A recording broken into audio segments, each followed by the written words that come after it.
Hey, that's my song, you guys. Mi Corazon, produced by Aaron McLendon. Go stream Mi Corazon wherever you stream your favorite music. And now here we are at your one stop shop for all things balancing creativity, spirituality, and entrepreneurship. Let's go. What's up, guys? It's Andrew Velasquez with another episode of Mindful Artist Podcast. Thank you so much for being here with us today and continuing this new journey that I'm on. I'm so excited. Just want to remind you really quick to subscribe. And if you really enjoy this podcast, leave us a review. That way, others like yourself can have an opportunity to find this in their algorithm. And I would be forever grateful if you can just kindly give us the stars, the reviews, and follow us on Instagram at Mindful Artist Podcast. And today, for our second episode with what's technically the third episode, but second with a guest, I am so excited to have a special person that I've known for such a long time, that I look up to, that has basically mentored me as well throughout my career. And I mean, she's just a hero. She's just all the things that this podcast represents. And I can't stop talking about her. So I'm just going to go ahead and introduce her, you guys. Melanie Mills. Emmy Award winning makeup artist Melanie Mills is one of Hollywood's leading makeup artists, beauty consultants, and educators known for her glamorous flair, talent, and vivacious personality. Melanie's love affair with glitter and glam started early on, influenced by the women in her life, her vibrant great grandma, her jazzy grandma, and her stylish mom. With more than 25 years of industry experience, Melanie is a master of her craft and an expert in a variety of media, including television, film, and editorial. Melanie is known for her work on Dancing with the Stars, The Real, and Nickelodeon shows including iCarly, Henry Danger, Victorious, amongst others. Melanie has won 2 Emmy Awards for her outstanding makeup design in 2008 for Dancing with the Stars, and later for outstanding makeup design for 2021 for The Real. Melanie's superior talent has earned her a total of 21 career Emmy nominations, including 2 double nominations. While working on Dancing with the Stars, Melanie introduced trendsetter glowing skin and statement makeup looks that were rare to be seen on television up until that time period. While on Dancing with the Stars, Melanie created her first beauty product, Gleam Face and Body Radiance, which was born out of the professional need to perfect cast body makeup for high definition and stage lighting. This revolutionary transfer-resistant multi-purpose face and body makeup perfects and illuminates the skin in 6 stunning shades. This led to launching her brand, Melanie Mills Hollywood, in 2011, which now offers illuminating shimmering powders, 18 vegan makeup brushes, a brush soap, as well as now the viral super light, long-lasting setting spray, my personal favorite. Melanie released her first book, Glitter and Glam, published in 2013 by Penguin Books, which showcases her creativity vision and demonstrated the various technical skills she had mastered over the years. Featured throughout the book are celebrities including Jennifer Grey, Brandy Norwood, Liz Giles, Janet McCurdy, Ariana Grande, Daniel Monet, Avin Jogia, Natalie Coughlin, and Audrina Patridge, to name a few.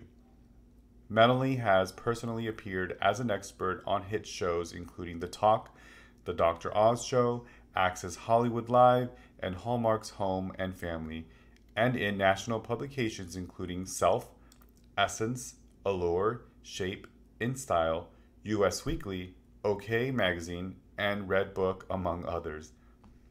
Following a move to Nashville in 2021, Melanie identified a need for a top-tier resource for beauty professionals in this market and opened The Makeup Altar in October of 2022 to fill the void. Catering to professional artists and beauty devotees alike, Melanie sought to bring a curated selection of her favorite products to professionals in the region, as well as to create an approachable, elevated space where consumers can explore the offerings. Equally focused on inner beauty, Melanie has also introduced an array of spiritual elements, including crystals, singing bowls, handmade candles, and incense, sage, wands, bells, and chimes. Melanie now resides in Nashville with her husband Nick and her daughter Solaris. Melanie Mills is here with us today. You guys, let's give her a round of applause. Oh my God, Melanie, how are you, babe? Oh, thank you. You're way, way, way too kind. I love you so much. We've you're a mentor to me too. We've Seriously. grown up together. We kind of have. We were little infants born from the makeup fetus and out into the wilderness, and just here we are. It's yeah. How are you? Thank you so I'm much for so being good. I'm here. so proud of you for getting this together. I think this is a wonderful idea. I know it's going to be successful. I'm going to Thank make you. sure to get in there and do my stars and my reviews as I well. love you. And you guys, please do, because it is so important as small business owners for these Mm-hmm. little things like stars and reviews. Mm-hmm. 100%. You said it best. So here we are, Mindful Artist Podcast, and it's it's such a dream come true. I had brought this idea up to Melanie while I was visiting her for a book tour and had this amazing class at the Makeup Alter, her fantastic shop. And we kind of volleyed off each other and it was cool. And I'm here we are. Now you're one of my guests. So it's cool. Like I'm so grateful for the time, the knowledge, the every moment that I had with you is always so beautiful. Like from the get-go where we met to even just most recently. It's always this really full circle for me with you because No, I feel for the same way. some You're like a reason it's brother. like, yeah, and our lives are kind of like parallel. I mean, okay, you guys. So who's Melanie Mills? She's an amazing artist, talented author, Emmy Award winner. I mean, the bio, you already heard the bio. So the bio speaks for itself. It's fantastic. But let's start with the beginning, Melanie. Where did all this come from? Like why, how are you who you are? Like, I did not grow up wanting to be an artist. I'll totally be honest with that. okay. Like I was a surfer chick. I lived in Thousand Oaks, California. Yes, Valley You Girl, know, just like Johnny. yeah, yeah. I was into just like legit, my biggest goal in high school was to get over the hill to the beach. I love it. So really, and I really didn't wear much makeup also until like later end of high school and then starting like into the college days. I really had long curly blonde hair and just was kind of natural. I might have put some mascara Okay. on, a little eyeliner. So I was not this like makeup obsessed. I did love art. I did take like oil painting classes and lots Okay. of dance classes and theater classes. And one thing I was really into when I was young was MTV, of course. And Yes. my grandfather, my great grandfather, he helped to bring up the El Camino theater department in El Camino College down there, kind of by What? I did not Torrance in know that. California. That's Yeah, super he dope. actually used to be a manager. Like I think it was the Egyptian. He bounced around between the Capitan, the Egyptian. That's how my great grandmother met him. She worked the box office. Wow. He managed a lot of the theater stars that then went to screen and traveled with them as like an agent in the early days, like on train. Like Oh, Tyrone, wow. like yeah, There's like like old school Tyrone, Hollywood. old school Hollywood, like Tyrone Powell was like one of his clients among many. Okay, so I have Okay. horrible names. You're My good. grandfather was a jazz musician, lots of musicians in my family, lots of actors, lots of like that kind of thing. So Artists in general. lots of artists. And my grandfather actually used to play for Eartha Kitt for a long time. I mean, he was in the Wow. scene. So definitely into it. My grandmother was very artistic. So I was, and my grandmother was very jazzy, always full face of makeup, very, Oh, I very know like, grandma. yes, very put together. So I had all that inspiration like around me. So when it was That's my mom, amazing. yeah, no. So one early thing where I kind of like can look back and go, there was like the beginning of like an artist or a director or just in the arts was MTV. And Yeah. so back to my great grandmother or great grandfather, he would put on these plays in the garage with my mom. And so I kind of wanted to do that, but modern version. And I grabbed my dad video camera and we would replicate. And I have no idea. I have no idea where these That's videos are. so cute. They Replicate have to be in the videos. And archives. yeah, and I would like direct and produce and act and whatever, and that's where I was doing some makeup and stuff, just but Oh, yeah. So then cut to I graduate. My mom kind of went back to college later in life. She went to Moore Park Junior College out there in Moore Park by Simi Valley, California. I was encouraged to go there. She told me take the humanities class. It's amazing, and they do this yearly summer trip that I really think you should do. I took the class, fell in love, took the trip with my stepdad. Actually, he went with me the first time to Italy and Greece. Fell in love. So I knew I wanted Mm. to like somehow continue those sorts of European travels, live over there, go to school over there. So I became so much in love with language. I was taking German, French, Spanish, Italian, all at Okay. the same time, all at the same time. And And so have you kept them up to this day? Italian is there. French, I You're never right. resonated with. I never Yeah, because resonated your with. Spanish always turns into Italian.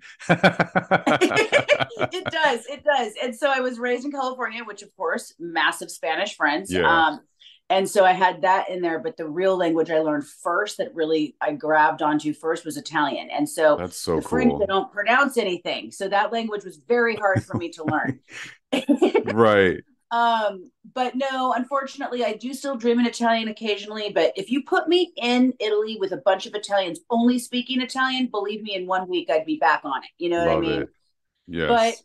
I was in love with language and just trying to find a way to how can I live in Europe. And honestly, this was the old school days of where you go to the language lab. I spent a lot of time in that language lab, and there was a paper on the wall that said "Live and Learn in Italy" with a freaking tab that you pull. And I called it, and I did it. What? And Oh, I that was was, your first time manifesting. Look at that. yep, yep. And so I talked a girlfriend into going with me. We were the only Americans. We went to the Università di Firenze per Stranieri. And, Wow. we were there for a year and I made such great friends with all these Icelandics, Danish, Swedish. And so then after that, what I would do is I was a waitress at Acapulco restaurant in Simi Valley. No And way. yeah. I have a fun story about really quick. Sorry to interrupt you, but I feel I don't know if we crossed paths then, but I used to be a KJ for a quick summertime, which is a karaoke DJ at Acapulco, and I think Simi Valley was one of them. That's so funny. Sorry. Are you kidding me? Yeah, What? I'll tell you later about that. Oh my It's nuts. God. It was the most fun, stupid job I ever had, and just everybody just got wasted. And I was a good DJ. I mean, I should have known then. You know what I mean? Like this, there's something with this voice. Sorry, go ahead, continue. You're right. You are 100% right. I can totally see you rocking it. Hilarious. Yeah, so I was so proud of myself. I would carry those freaking trays, Andrew, with like sizzling fajitas and the Mm, pitcher of margarita, like no freaking problem through the store or the restaurant. But you're speaking my my man language. my manager was so cool. So he would let me work like 3 4 months, and then I'd save up my money. I did have a condo at the time. I was blessed. My grandmother had gifted me a condo when I was young, and so I was leasing that to make extra money, and then I'd live at home and make like a couple bucks. Uh, Doing the waitressing thing. And then I'd go to Europe anywhere between 6 weeks and 4 months, depending how much money I had, and just couch surf with like all That's my friends all amazing. over Europe. It was amazing. So the last trip that I was in Milan, I went with a friend to a makeup school in Milan. It was an old Okay. nunnery. I walked in and I'm like, okay, wait a minute. You can make money doing makeup. Like it never really crossed my mind. My best friend growing up, Heidi Wilcox, her dad was Larry Wilcox on Chips, the blonde next to Eric Estrada. You know what Wow. I mean? And so my Yeah. first thought was, my first thought was like, Larry can get me a job in the business. Oh my God, this is great. Sure. I'm gonna, Why not? yeah. I was like, easy peasy. I'll take this class. Nana, my benefactor, who is always so supportive of me, will help me to afford this class. I'll live in Italy and Milan again, and maybe I'll get into the fashion scene out here. So then I Wow. go home, tell my grandma about it, and she's like, "Oh no!" The first time ever that she didn't support me in my life, and I was Mm, like shocked. She was like, "This is not a woman's business," because she grew up with the old school yeah. Hollywood musicians, that everything, and she was just like, this is a brutal business. It's not a woman's business. And I was really shocked. And she was just like, what about all the other investment? What about this? And I was just like, so I'm telling my hairdresser about it. She's like, I didn't know you want to do makeup. I'm like, neither did I. And she's like, you should meet my roommate who's a local union, makeup artist in LA. I meet them randomly a week later in a bar. We hit it off. I'm not kidding you, Andrew. A week later, she calls me and says, I just got called to, they need an intern for a film. I'm beyond Yeah. it. This is perfect for you. Do it. And I'm like, I've never been to school. I've never been on a set. I've not even really, my own personal makeup kit is like a bag like this big. I was Yeah. like, Melanie, they're so desperate to help with like powder and sweat. This is your perfect opportunity. She drove me down to Hollywood Boulevard from Thousand Oaks. They interviewed me. They asked me what my sign was. I guess being an Aquarian, just got the job. They said, show up tomorrow with a makeup tool belt at 4:12 a.m. And there it is. And I ended up interning on that film for 6 months for free. Mm-hmm.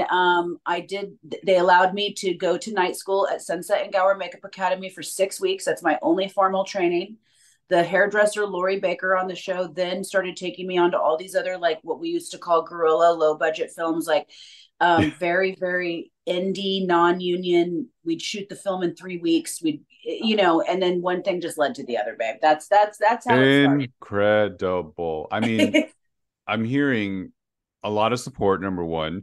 Number two, it's kind of inherited and it's in your circle of family. Like you guys are destined to be artists in general from generation to generation, whatever capacity of artistry that means. And so it was inevitable. Like you were just going to have to figure out. And it sounds like you've been manifesting a really long time and you're probably not I've even aware learned of it. that I'm a manifester now that am in the space I'm in now. Right. I have learned that I am a manifester, and not just that though. I have a gusto. I have like balls. I go with my Mm-hmm. gut, sometimes to a That's why gay fault. men love you. Let's keep it real. It's Sometimes the to a truth. fault. Sometimes I jump in head first, and then I have a lot of expensive like lessons and mistakes lessons. Let's just call them Yeah. lessons, not mistakes. Good job. Good job. Um, that I've learned from. But no, I'm a go-getter. Like if I couldn't find a friend to travel with me when I wanted to travel, I'd go on my own. Like I am an independent person. My parents, my mom and my stepdad, decided when I was 5 to become Mormon, which was totally trippy to my entire family. I No My worries. parents at 5 years old decided to become Mormon, which was just trippy to my whole family because there Yeah. was really no religion. And like our religion was like jazz, like martinis at 5. So my great grandma was particularly annoyed because she's like, you have to pay 10% to what? Like she was just like, Hmm. what? Like that really bothered her. So we were Mormon. I loved it until I was about 12 or 13 when I started to personally think that it was not, I didn't love a lot of the things that were being taught. So I started to rebel, and I found Wicca at the time because I thought it was cool. I thought it was rebellious, you know what I mean? But actually years later, I don't necessarily call myself Wiccan, but I am. I do. I believe in metaphysics. I believe in Mm-hmm. crystals. I believe in magic. I believe in Can you explain to our listeners what that is? That for some of us that are not aware of it. Yeah, so Wicca is I don't really love to identify it because it's been so trashed by like the Christian religion as being like something that's evil or devilish. Right. Essentially, witches are we believe in the elements. We believe in the Mm-hmm. earth, air, fire, water, and spirit. We Yeah. believe that crystals, and it is scientifically proven, hold energies. Herbs hold energies. You can concoct mixtures. You can call upon the earth. Okay. This is just Mm-hmm. going way back. This has been practiced for so many years and I love it. medicinally. I mean, so that's like my like little short version of it. But I mean, Mm-hmm. honestly, like I feel that it's a feminine power. It's a Yeah. divine femininity, basically. That Yes. the and I just believe the Bible and Christianity and Catholicism, even though I still love lots of bits of that, and I want Mm-hmm. everybody to believe in whatever the hell they want to believe in, but I Right. don't believe in pushing the patriarchal crap down everybody's throat and silencing Thank and you. pushing women down. Women are the mother. We are the mother. We are the Mm-hmm. earth, Gaia. So anyhow, that's what that's all about. And I really found a passion with it because one, I just thought it was cool and different and kind of rebellious for what, the Mormons believe. Yeah. Um, Ironically, I will tell you, my parents, I left the church when I was about 14, 15, and they left the church a few years later. And because my Okay. mom went back to college and they had an issue with that. And she was going to take a trip to China. And the men in the church told my dad, you shouldn't allow her to do that. Hmm. So then that was when that shit started to turn over and they left it. And what's funny is like, if you bring up Mormonism to my mom, she gets this kind of like distant look, like, Did we do that? She blocked it out. Yeah, that's always been there with me, and I've just always believed in spirit and like the subconscious, like beyond the physical. So it's there, that's a really detailed thing to get into, but it is what's intertwined into my business. Sure, 100%. A little bit makes sense to your guardians, your ancestors that have been guiding you and walking you through your journey in life, and kind of instilling these ideas and these, magic, basically essence of you, to trust your intuition and to manifest what you want to they're they're manifest in they're there life. for us all. They're there for us Yeah. all, and all we have to do is recognize and call on them. That's what's crazy. Hmm. We all have the power to manifest. We Hmm. all have the power to call upon our angels, our guides, our oracles, our goddess, our gods, whoever it is, um, to be there for us. And all it takes is literally a little bit of daily ritual of, first gratitude. I write down every Yes. things I'm grateful for. And then I write down that I recognize that my ancestors and my great ones and our angels are there for us. And then Hmm. upon need, I ask for their assistance and help. And for the longest time, that was diluted because I was so insanely busy, working 70 plus hour work weeks on a set in Hollywood, and then running Melanie Mills Hollywood too. So it was like I was burning the candle at both ends, and it took COVID for me to like be. All my crystals were like, "Hey, we're here for you. Just pull us out." Wow. And I Yeah. did. A friend of mine came over. She said, you need to get all these out, cleanse them, and start meditating again. And I did, and big shifts have changed. Big shifts have happened since then. Okay, I But kind of stopped you really quick. For yeah, all our listeners right there, this is what I'm talking about. These moment type of dialogue is why the Mindful Artist podcast is existing. It's a safe space for all of us to learn about these different practices and different forms of spirituality that should help you and benefit you, but you have to believe it. Like, you have to really just kind of give into it and follow that intuition. And so everything that Melanie Mills is saying, it resonates with me 100%. I hope it resonates with you as well, but that's your responsibility, is to pick and choose from each kind of, philosophy, ideology, and make it work for you. And at that point, if you believe it, if you want to call it the placebo effect, whatever, it's going to work. And she's proof of it. I'm proof of it. And you're continuing to be proof of it. So let's talk about and where you're at today and how that even like came about, because it's so special. I love that place. okay, so there's quite a few layers. So back to like, when I how I got into the film business. That's how I got into the film Yes. business. One thing led to the other. I ended up becoming union, and when COVID happened in 2000, I had completed 21 years union. So I'd been 25 years in the business, but 21 years union. Um, Right. a lot of people would always tell me, okay, so then we did mention it in the bio, but I do own Melanie Mills Hollywood Cosmetics, and that was Mm-hmm. born on the set of Dancing with the Stars. So I was running the set of Dancing with the Stars, or the show. I created the look for the show. The team that's even still there was the team that I hired. And out of a need, because the dancers, the pro dancers were so into sunless tanning that their skin was so dehydrated and streaky and all these crazy colors. And here we are, like 31 million viewers. It was like one of the most top shows at the time.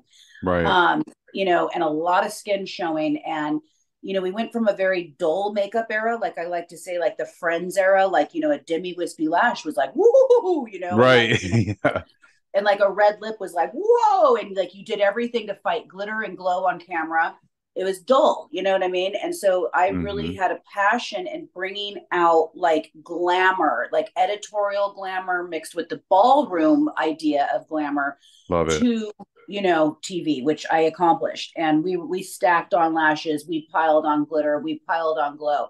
So when it came to the body, it needed the glow too, but there just wasn't much available on the market that wouldn't stain or transfer, or just itself look too glittery, or just not give enough coverage. So out of literally a need, because it was like a bane of my existence on the Mm-hmm. show, because I was fighting with producers and wardrobe and all, it was a headache. Let's just put it that way, body makeup.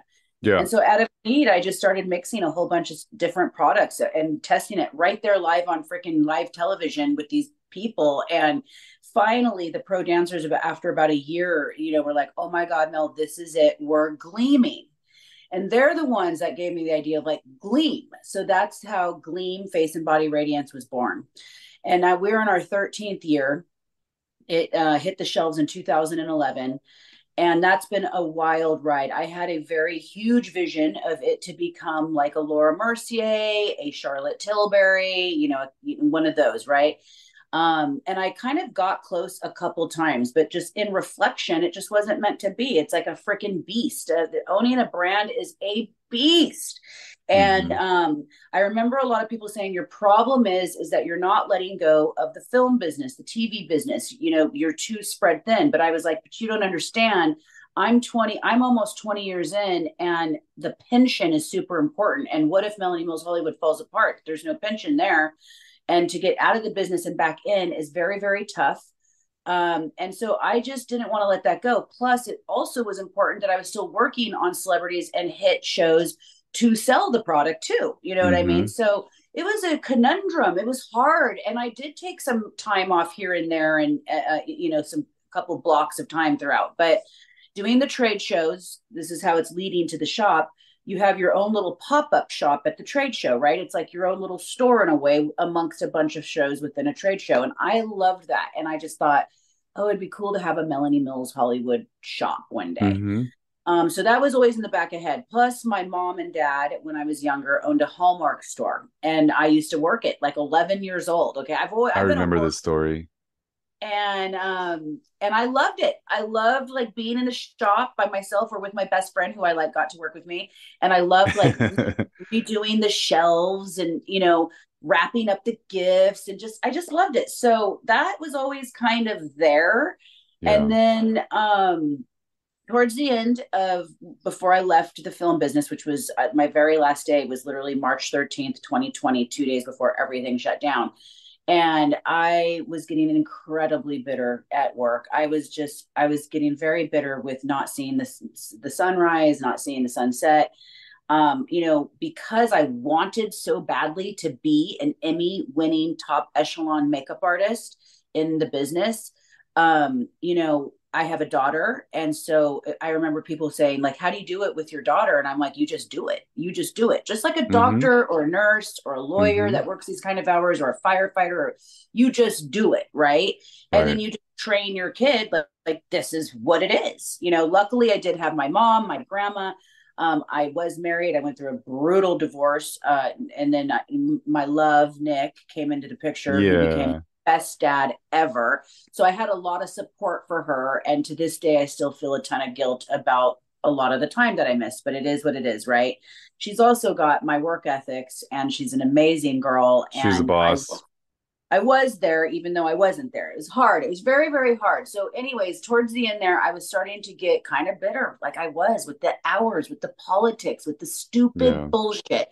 Like, oh, I put on a hot pink lip on this actress, and now my boss wants to like be like, like let's have a discussion about the hot. It's like, oh my God, like this is sketch comedy. I can't even go on like with this anymore.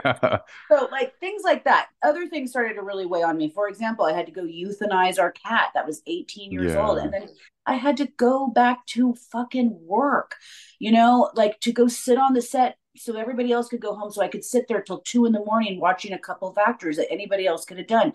It's a brutal business. It's a great business, but the film and TV business is brutal. Okay. So towards the end, I can't tell you, there were a couple of times that I'm on the set, and in my head, I was like, I just want to pack up my stuff right now and leave. I just want to pack it up and just be bye. But of course, I never did. Okay. So then COVID happens. I'm 47. I'm looking at my friends who are 60, 65, 70, still grinding, still working, still, they have to. They can't afford to even live off the pension, actually. Right. So, that was a really good time for me, because also Melanie Mills Hollywood took a really huge hit. So you say, how could that have been a good time? But in reflection, it was. So I had just scored QVC UK. I'd been trying to get on QVC, either US or UK for years. and they wanted me, but the UK version had Westmore, and she had a deal where no other body makeup could compete. So she went to Gunthi Ranker. When that happened, they called me and they're like, we can finally get you in. We spent 2 years creating what they were going to create, almost like an O'Malley or like a Laura Geller, right? That was the Mm. idea, right? Over there. And so I redid the packaging of my entire line. I invested heavy in this. And of Mm-hmm. course, even if it all went fabulous, it doesn't mean it could have, right? But I felt it, they felt it, we all felt good. I was booked for the whole year of 2020. It was a big deal, especially UK, because I had to have a UK site, a UK team, a UK shipping center, like get all the shit over there, plan for a full year of like growth on the show. I mean, it was a big deal. And of course, I was set to air April of 2020. And so we got through it. Wow. I do it via Skype.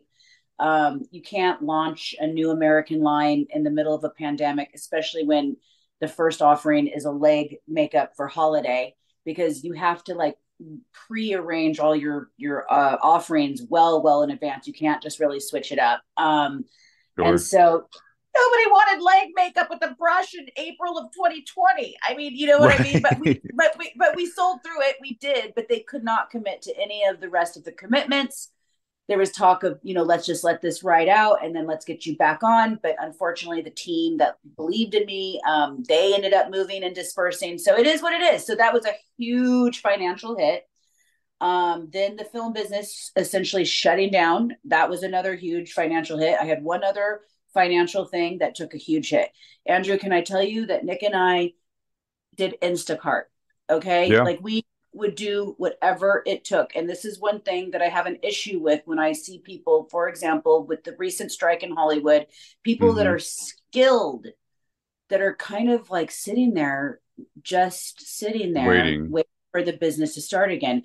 I'm like, oh my God, you could be doing Grubhub, you could be doing Instacart, you could be doing like I have a friend who's a tarot reader, you could be reading freaking cards. Like There's so many options. There's so much work out there. Yeah. but it's ego. Okay. So Mm. back to like the rebirth, okay, as I call it. Yes. When I pulled out the crystals again and I started meditating again and I started really getting deep into the core. What is really, really muddy in there? Ego. Yeah. Ego. And There you it go. really can muddy everybody. Okay. So Yeah. it's like it's good to have ego because it's a drive, but then like, it's just it's crazy. I did not want the film business to define me. I Right. didn't want to be that 60, 70-year-old person that didn't feel like they had a life outside of the film business because they didn't have anything to brag about. You know what I mean? Like I see that with a lot of my friends. And so and then I started really thinking about it. I don't want to do these hours for another 15 years because retirement's what, 60, 62, 65. And here I was Right. 47. I'm like, I've been doing this for already 25 years. It's been fabulous. I've loved my career, but I cannot see it for another 10, 15, 20 years. I'll die. It'll kill me. Correct. Right. Um, It's so it's that balance, right? It's finding that right balance because the human in general is not going to exist without the ego. Like right, kind of is a little bit of a drive. However, if you find a balance with your soul, which is always in there, and that's the real you, that's going to guide you even more without letting the ego get in the way. So I'm so proud of you to be able to like recognize that and have that awareness for it. So for all the listeners, like listen up. That's how do you separate that? How are you following the soul, which for Melanie was meditation. For me, it's talking to my mom and well, it my was also ancestors. family, boo. It was family Exactly. too, at the Mm-hmm. real core. Mm-hmm. You think in the film business and in probably lots of other work environments, especially in the film business, because you're spending like 14, 15, 16, 17-hour days with people. So you really truly feel like they're like your best friends and your family. And like a lot of industries, people like either act like your friend or your family because they want something from you. You know what I mean? Mm, So it's like they want the gig, they want the introduction, they want the free products, they want the whatever it is. They want. There's always what I started to find and what started to gross me out about LA is it was just what can you give me? What can you give me? I'm your best friend. I'm your best friend until you don't have anything else to offer me. mm-hmm. Um, you know, I'll be Because they're honest. they're living off of ego, and that's attracting something else that's gonna benefit them.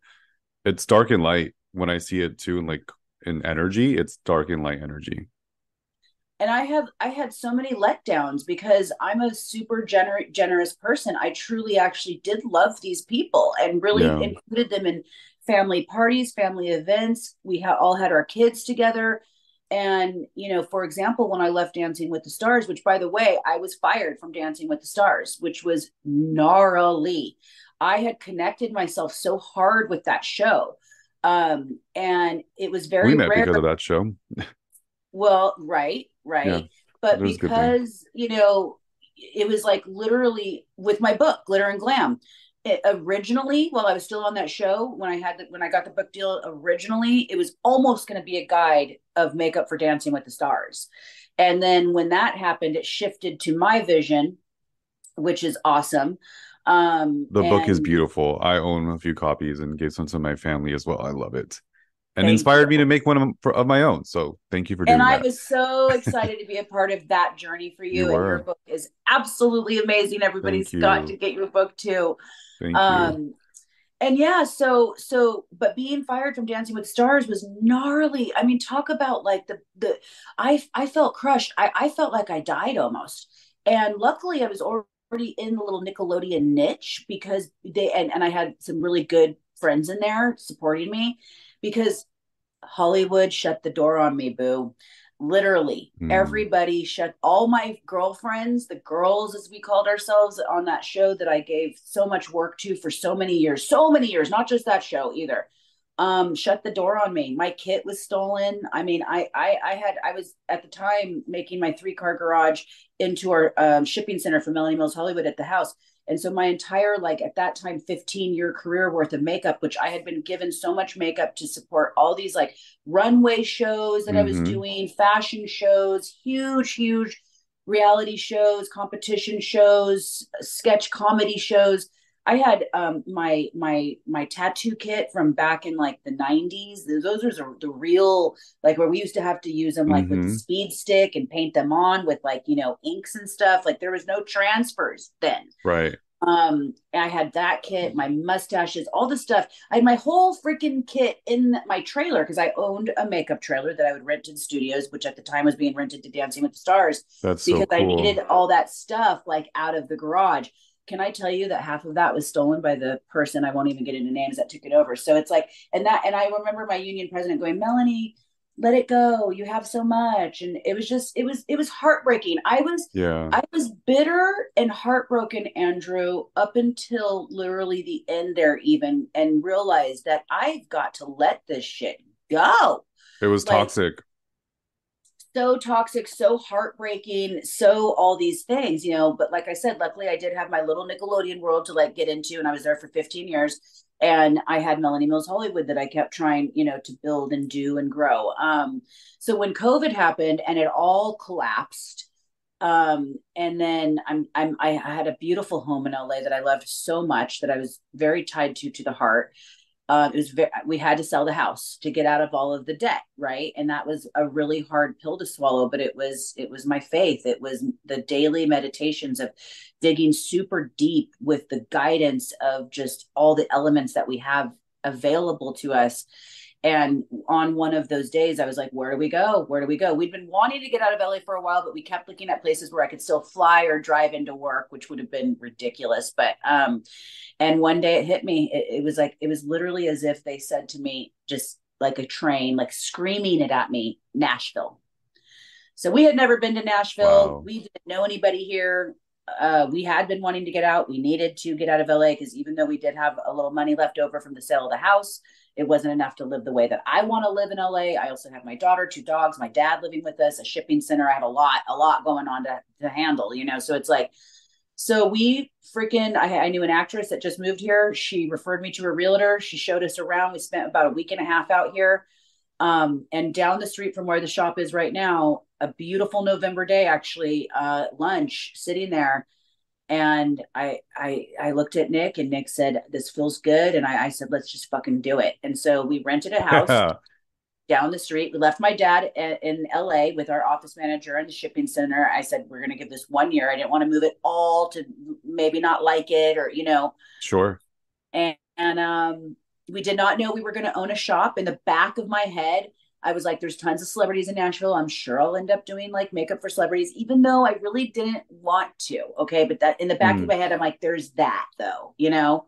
hmm. But we spent the year just like cozying up as a family, just Nick Solaris and I, like, you know, with the dogs, and just like she was going to school online, and we were cooking and gardening and walking and getting out in nature, and the community and all the community events they have here.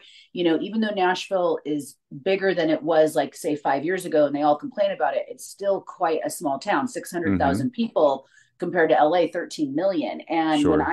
when we first moved in, every single neighbor, Andrew, even the ones behind us, came over to introduce themselves and make sure we all had Yeah. each other's numbers. You know, I like in love LA, that. I knew one neighbor, you Yeah. know? Yeah. Some really great takeaways that I have to point out is that difficult time of rejection and loss and abandonment and hitting a low basically is, I think it's part of the process of our evolution as artists and creative people. Again, why I wanted to create my whole artist podcast. So I feel, and I'm so happy for you now that you're reflecting and you're aware, and I'm proud that you can recognize that had to happen. Those rock bottoms, those lows, those the ceiling of your kit, your trailer, all that kind of stuff. If that didn't happen and the universe didn't like shake your head and say, get out of here, let it go, like they were shifting you. Does that make sense? And then you hear and you meditate and you're balanced and you're leading your life through soul. And now you're hearing the words clearly, Nashville. And now you're so bright and light and alive. And your home is beautiful there. I'm so grateful that I was able to stay there and have something that's very special to me, part of my culture, a Dia de los Muertos class at your new home. Like, again, just full circle. And we're supposed to be on these paths. We're supposed to be kind of like parallel. We're both in the South now, living our dreams, sharing the magic light from Hollywood into the South and representing. You know what I mean? And I feel And like we're in the South for a reason because they need us. 100%, 100%. Mm-hmm. There's a We're lot here of to bad shake shit up. rich. We're here to shake shit up and have some awareness, have some healthy conversations about inclusivity, diversity, celebrating all cultures, all walks of life. You guys know I call you my kings and queens and all in betweens. Like, this is it. Like, this is your time to shine. This is why we're creating Mindful Artist podcast. So share that light wherever you go into any space that you are experiencing, period. You know what I mean? So Yeah, and that's what the shop is all about, community. I realized once here the lack of community, of mm-hmm, real of people that don't care what you do. mm-hmm. Okay? They like you because they like you, you know, and we Yeah. have a good time. It's not what I It's can human to offer human them. interaction. Yeah. Yeah, it's not what I can offer them. It's not about like some free Melanie Mills Hollywood. It's not I can get them on this gig. I can introduce them. I'm No, gonna I turn this came fan off here. really quick. eh, Yeah. Sorry, that fan was like, it's making my throat. Sorry, go ahead. Oh, I couldn't. Okay, yeah. So yeah, so you know, when the way the shop came about is it was kind of okay. So Melanie Mills Hollywood was still trucking along. I thought that it was going to collapse, and then Rose Syard of Rose and Ben on Instagram did a video where she put a bunch of makeup on her face, sprayed it with my setting spray, did a little blah blah with the thing, and nothing came off, and it went viral and sold out in 2 days. So Yes. that was a huge blessing, and that revived Melanie Mills Hollywood. And so I was still working on it. I was doing blogs. I was doing anything and everything I can to keep that sucker afloat during that era of COVID. Yeah. And it was hard, but at the same rate, I wasn't working too hard. You know, for the first time ever, I didn't have alarms going off at 3 and 4 and 5 in the morning. You know, it was like Yeah. it's just so nice. And so when it was time to kind of get into like real, more, get back to making some more money, even though Melanie Mills Holly was doing good and revived, we still needed some plus income. So I was like, well, I guess I got to break out the old kit. And my friend Neil out here who does Reba McEntire, I said, where's the pro makeup store? He said, we don't have one. And I swear to God, Andrew, bam.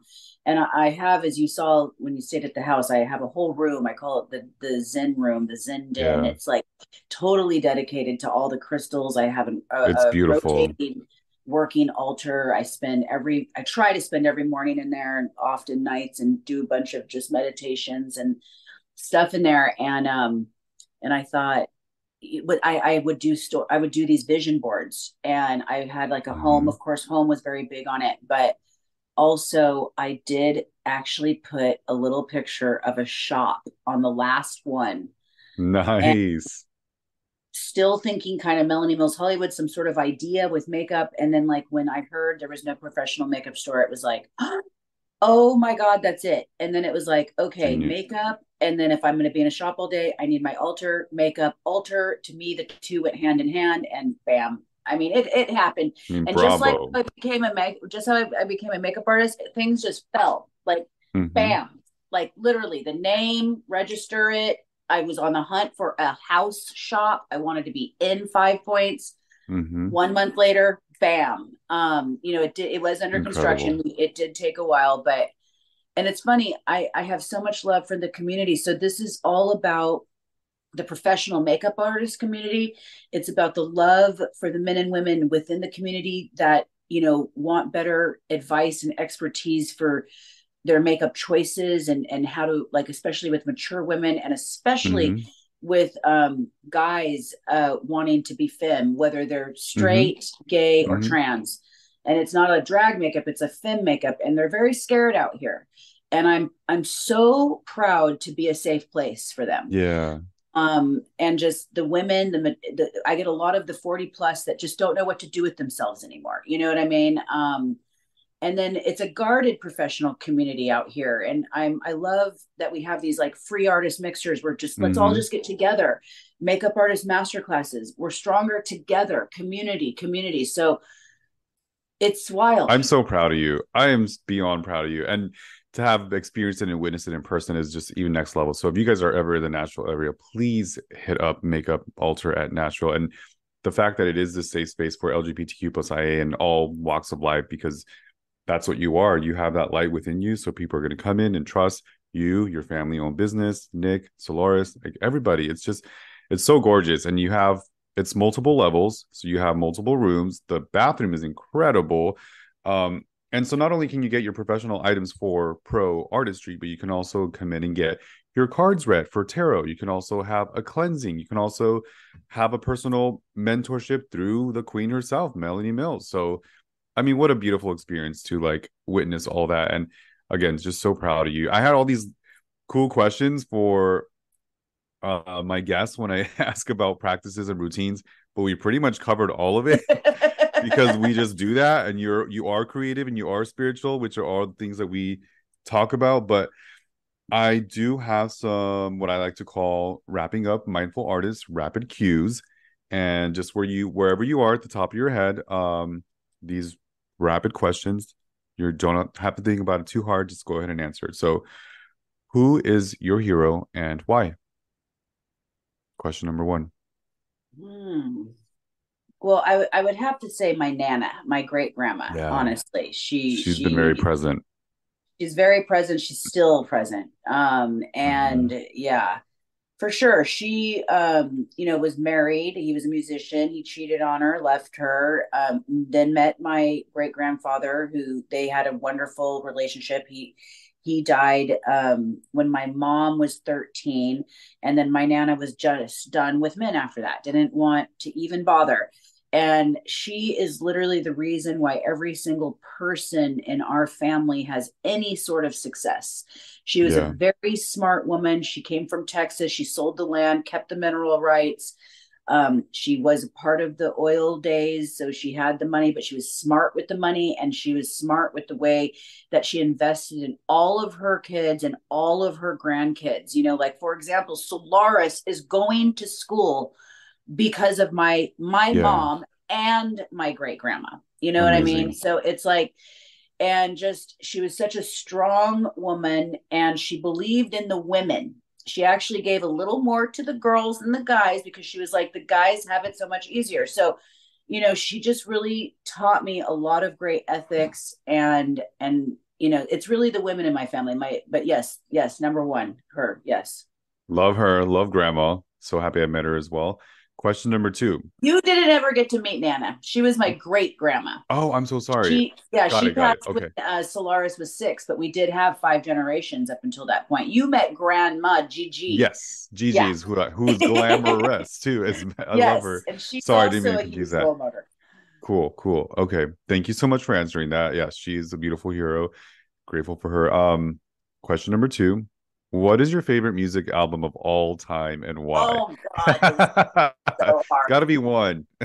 Oh, You know, when you're just feeling it, that's that album you just put on, and it just, for me, it's Ray of Light, Madonna. So I don't know. There's something about oh that. It gets God, me. this is so hard. Okay, so a song that I will pretty much cry and just scream every time I hear it is from the Four Non Blondes. And I'm horrible about names, and this is why this what's your favorite album always stumps me, because Yeah. I'm actually sitting here looking at the albums right now in my shop that I rotate all the time, and I know my favorites, but I don't know the name of the damn album. But the song, I step outside and I take a deep breath and I get real high. Like that song from the Four Mm, Non Blondes, like yeah, is just it's a good one. very empowering. And I When just she screams and I say, yeah, yeah, yeah. yeah, I just That's it. love that song. It is a But great album. I grab a lot of BB King. I grab a lot of Dizzy Gillespie, jazz and Very blues, cool. because Yeah. that's what I was raised with. My You got that grandfather would old soul. my grandfather would play his grand piano every single day in the back house. They lived behind my nana. I spent so much time there, and I just always have so much memory of that music. And so that's what I usually pull for, is like Dizzy or BB or Etta James or God, I Classics. mean, just yeah, Legends. yeah. Legends. I love it. Thank you for sharing that. Okay. Last question. Wrapping up Mindful Artists Rapid Cues. Question number three. What is your favorite quote of all time? Carpe diem, seize the day.